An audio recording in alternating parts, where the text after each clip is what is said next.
They say every small town has a place where time stops. Well, for Clarence Darnell, that place was Jean's Roadhouse Grill.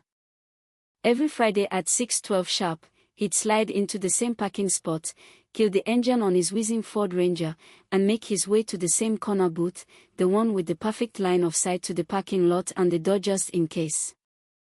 His order never changed: medium rare ribeye, house fries, collard greens, sweet tea with 2 sugars. No lemon. Always no lemon. It wasn't just a meal, it was a ritual, and in towns like Savannah, rituals carry weight. But that night, something was off. Bernice, his regular waitress, you know the type, bracelets loud as her laugh, wasn't there. In her place stood a young woman he'd never seen before, maybe mid-20s, pale, hair pulled so tight it looked like it hurt. Her name tag read E. Carver. She smiled, nervous-like, and took his order just fine. Until she came back 5 minutes later, no tea, no food, just as darting toward the kitchen like she was about to say something she really shouldn't. Mr. Clarence, right? Can I ask how long you plan on staying?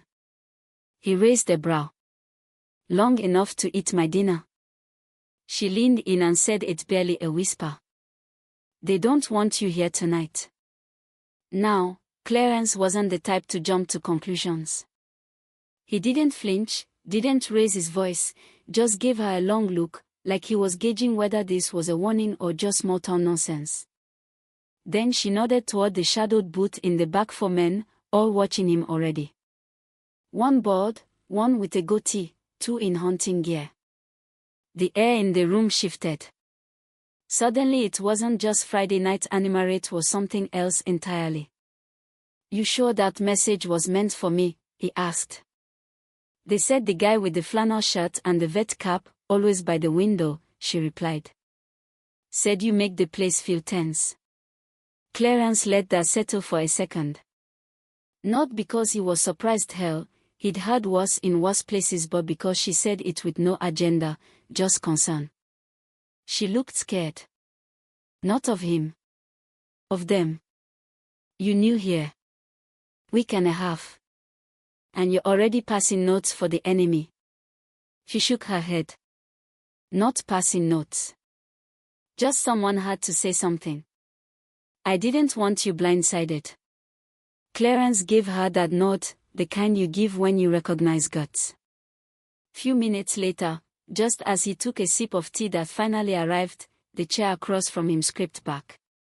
He didn't even need to look up.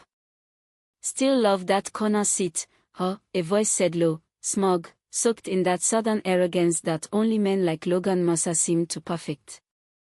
Clarence looked him over, tight buzz cut, sleeves rolled up, smile like a threat. You always make house calls, or just when you feel outnumbered? Logan chuckled, leaned back like they were old buddies catching up. Just figured I'd introduce myself. This town's got a certain rhythm, you mess with it, people notice. Clarence set his glass down slowly. You got a problem, Logan. Say it plain. Logan didn't flinch. Not a problem, just some folks don't mix well. We try to keep things comfortable. Clarence leaned in. Comfort's a funny thing. Used to be a code word back in the day, meant know your place. I stopped listening to that tune decades ago. The smile dropped from Logan's face just a bit. This ain't about you, old man. Then why are you at my table? That shut him up, but not for long. Logan leaned closer, voice dropping. You keep showing up, you're gonna find out what happens when people stop being polite. Clarence didn't blink. I've seen what happens when polite people let bullies talk too long. Ain't going that route again. Logan stood, muttered something Clarence didn't bother catching, and walked out. But Clarence wasn't done. Because when he stepped outside after finishing his meal, he stared, found Emily out by the dumpster, face flushed, arms crossed, and Logan leaning just a little too close. You said you were done with this, she hissed. Clarence stepped in before Logan could respond. She won't be losing her job tonight. Not on my watch. Logan turned, that smack back in place. This your crusade now? Nope, Clarence said, voice even. Just making sure the girl who did the right thing doesn't get burned for it. Logan sneered. You think that means something? You're just one guy. Sometimes one's enough. That was the end of it for that night. Logan left, peace but quiet. And Emily?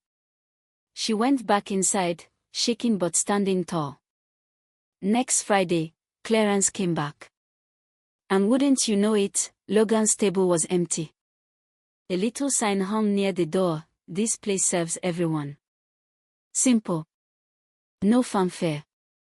Emily brought him his tea with a real smile this time. He looked up at her, steady and calm. You good? I think I will be. And that was enough for now. But let me ask you, what would you have done? Sat quiet, kept your head down. Or stood up, even when it cost you something? Let me know in the comments.